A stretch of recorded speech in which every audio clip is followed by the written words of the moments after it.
As of 2021, massive open online courses have 220 million students across the globe, with 19,400 courses.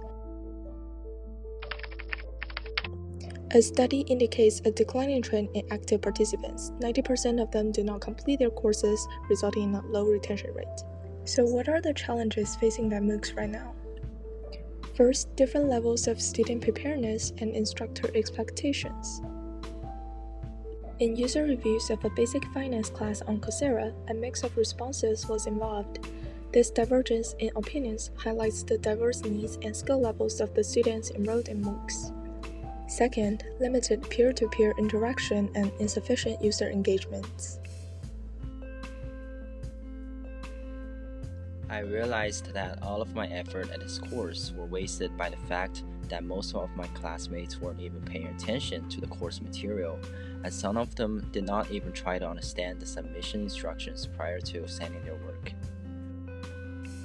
Learners can only edit their personal information, experience, and education history, which are for job openings and recruiters, rather than expressing their individual identity.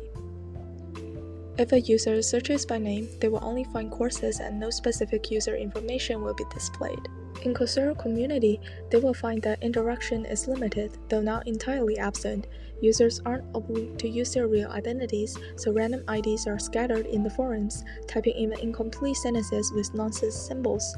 This community is somewhat disorganized and lacks substantial information or opportunities for user interactions. Third, evaluation methods and on-time instructor support. Remember, what is the purpose for assessment? Assessment is of three types.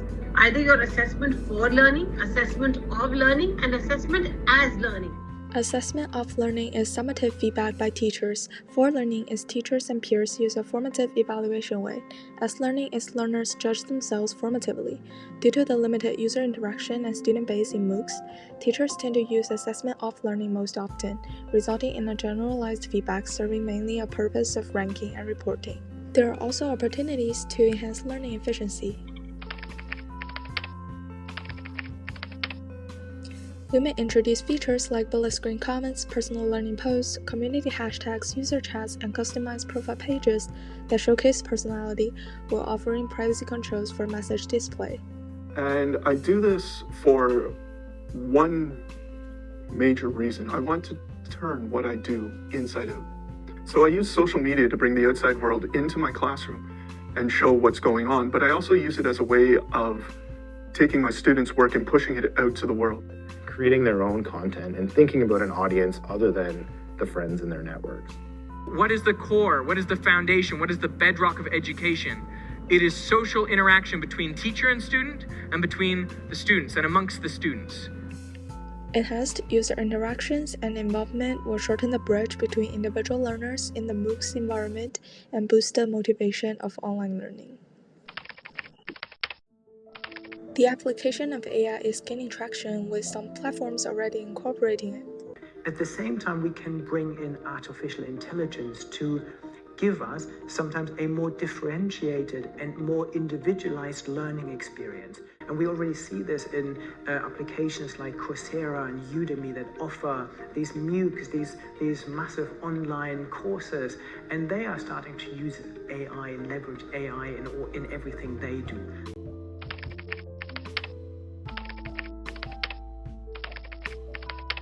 So I think when you suddenly are in this new disruptive technology, which might undermine your business, and they are for profit, that's a little ugly. I'm not sure if I want to be part of that.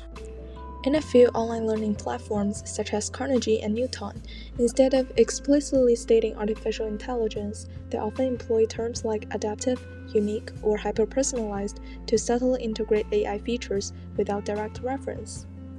To put our discussion into a broader context, we must discern if social media in e-learning serves as a connector or distraction, and whether increased interaction fosters social anxiety or necessitates more censorship. With AI, it's crucial to evaluate its role in providing emotional support and the trade-off between personalized learning and data privacy. As MOOCs evolve, a key consideration is whether someone will sacrifice their educational resources for greater bandwidth, a significant aspect for future research. Really appreciate your attention to this discussion.